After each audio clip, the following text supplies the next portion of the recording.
اهلا وسهلا بحضراتكم. السلسله دي اسمها اتعلم جلوكوما، وفيها هنشرح كل حاجه عن مرض الميه الزرقاء او الجلوكوما. وده لان في ناس كتير قوي عندهم المرض ده، وده كمان لان المرض ده اسمه حرامي النظر، ده اللي بيسرق النظر بدون ما تحس. فاحنا عايزين نبقى عارفين كل حاجه عنده، نعرف بيجي لمين، وازاي ان احنا نقدر نعالجه او نأخر الاعراض بتاعته، وازاي نحمي عينينا، وازاي نشك ان احنا عندنا ميه زرقاء اصلا. هنبدأ أول حاجة بالأساسيات. ليه اسمها مية زرقاء؟ ليه مش حمراء؟ ليه مش خضراء؟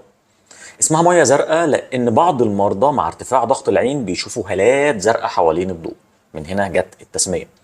طيب كلمة جلوكوما دي اتسمت ليه أو إيه سببها أو معناها إيه؟ معناها كلمة يونانية اسمها المية البيضاء. إيه ده؟ هو مش المية البيضاء دي اللي هو الكاتراكت مختلف عن المية الزرقاء؟ أيوه، بس هما ما كانش فيه لسه طب متقدم، ما كانوش عارفين يفرقوا ما بين المياه البيضاء والمياه الزرقاء، او ما كانش لسه في فرق فروقات كبيره. احنا بنتكلم عن ضغط العين. ايه اللي بيعمل الضغط ده؟ اللي بيعمل الضغط ده سائل جوه العين. يعني انت عمرك فكرت كده ايه اللي مخلي العين بتاعتنا دي كوره؟ ليه لو ما خدتش بوكس في عيني مثلا الكوره دي هيحصل لها انكماش؟ ده بسبب وجود سائل اسمه السائل المائي.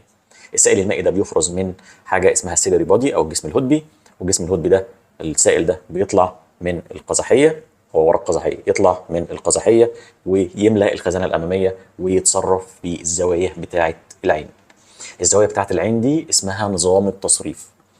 قصاد كل انتاج، كميه انتاج قدامه كميه تصريف. يعني كاني فاتح حنفيه في حوض، كل ما هتفتح الحنفيه كل ما التصريف بتاعي هيقدر ان هو يفلتر الميه المنتجه دي. طيب وظيفه الجسم المائي ده ايه، او السائل المائي ده ايه؟ السائل المائي ده وظيفته ان هو بيغذي الحاجات المكونات الداخليه للعين، وظيفته ان هو بيدي الحجم بتاع العين. ده كان كده الفيديو الاول من كورس اتعلم جلوكوما. اتمنى يكون عجبكم، وان شاء الله هنكمل في الحلقات اللي بعد كده. مع السلامه.